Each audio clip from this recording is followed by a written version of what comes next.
Hi, welcome back to the channel, everyone. It's been quite a while since I've done a food video, like at least 6 months I would have to say, and I've still been cooking all that time. Came up with a few little recipes, and today I'm just going to show this pasta recipe that's inspired by like some YouTube videos I saw. In fact, even somewhat inspired by my mom. She made pastas like similar to this, like mushroom-based pastas. Not really based on any particular recipe, just a bunch of ingredients that I find work well together that we'll be using. Of course, if you look on screen, you can see that I've listed all the ingredients that we'll be using. Let's just get right into it. Alright, so first thing that we're going to prepare is the water. You just want to make sure it's well salted, at least I would say a tablespoon of salt. That will add to the flavor of the sauce.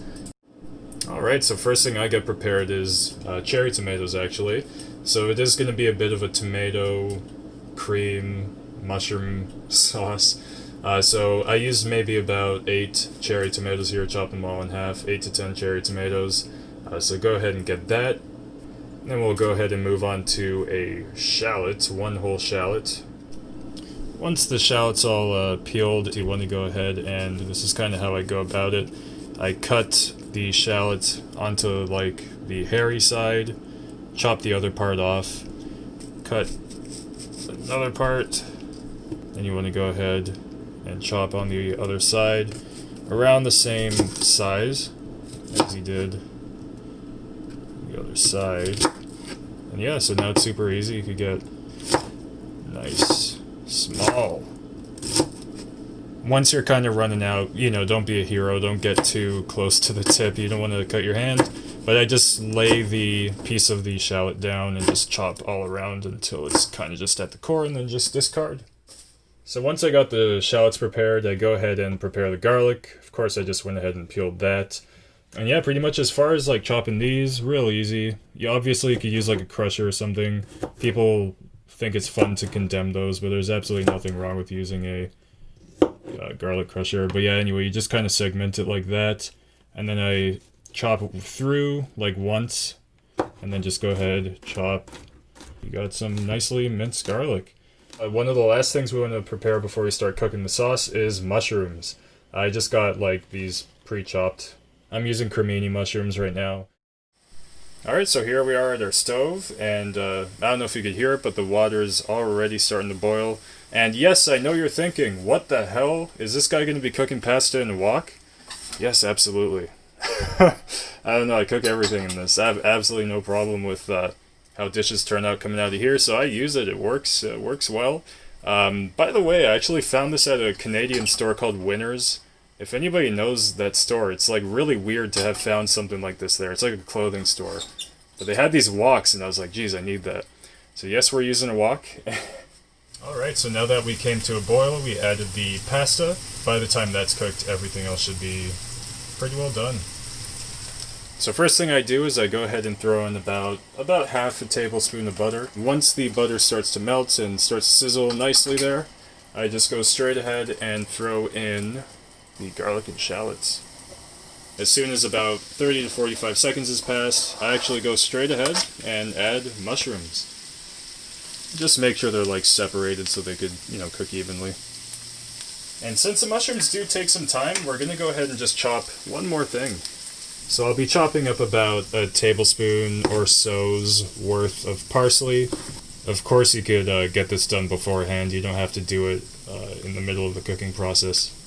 And of course by this point, our mushrooms have been cooking a little while. Honestly, you could kind of cook it to your liking.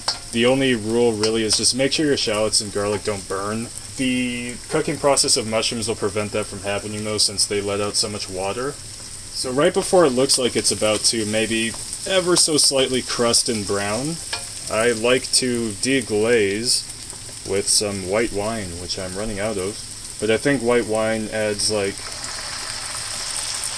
kind of a perfect amount of sweetness, just something that blends well with the acidity of tomatoes and kind of the richness of cream. So as you saw there, I used maybe like 2 to 3 tablespoons. And once it's in, just go ahead and reduce. And in the middle of the reduction process, maybe like 30 seconds after you put in the white wine, I'm going to go ahead and also add the cherry tomatoes. Everything in here is going to really help those cherry tomatoes cook and break down. So I get the heat up a bit aggressively just to make sure the tomatoes break down a little bit. And I'm going to go ahead now and throw in the parsley we chopped, as well as the star of the show, a good amount of cream, as this again is going to be a tomato cream based deal here. So of course at this point everything is kind of cooled down in the pan. I just added like cold cream to everything. So leave your stove at medium high and allow it to come back up to heat. The pasta will be done any minute. And as that's heating up, we're going to add a few more key ingredients. I like to use basil. I think tomato and basil always work well together. Use maybe half a teaspoon of basil. Alright, and for some of that, dare I say, umami tomato flavor, I'm going to use a little bit of a tomato-based pesto. The best way to add spice to a pasta would be to add just a bit of cayenne pepper. Shout out to you-know-who, Chef John. And just mix it all together. You could even throw in thyme. Really any kind of herb that works with pasta will work in here.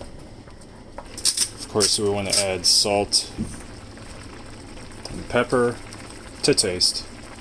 So I just tasted it a little bit. I think I added a bit too much salt. If you want to thin it out a bit, you could go ahead and actually use some of the pasta water. Not too much, just go a little bit at a time. But adding the pasta water will adjust the flavor to your liking. If it's too salty, add a good amount. So once our pasta is almost perfectly al dente, maybe just a slight uncooked, because we are going to finish the cooking process in the sauce. Go ahead and fish out your pasta with tongs. This is how I do it. I don't really strain, because I just combine the whole pasta in the sauce. Once your pasta is thrown into your, well in my case, wok, go ahead and mix. And honestly, there's not much else to do from here. You're pretty much done. Just got to serve up. Of course, taste for seasoning. So here we are, everyone. This is the finished product. I love how the color came out. Looks awesome. Looks beautiful. Garnished. Oop, this one escaped. Garnished with a little bit of parsley, a little bit of Parmesan cheese and black pepper. So now let's go ahead and see how this thing tastes. Let's get a little bit of everything going here. Some mushrooms and tomato. Absolutely awesome. I just love this. One thing I should have mentioned earlier. Okay, I'm using a half and half cream sauce. I think it is most common to use like whole fat cream in these kind of pastas. But I just find that whole fat cream is way too rich. This stuff is perfect. It's real light. It's easy.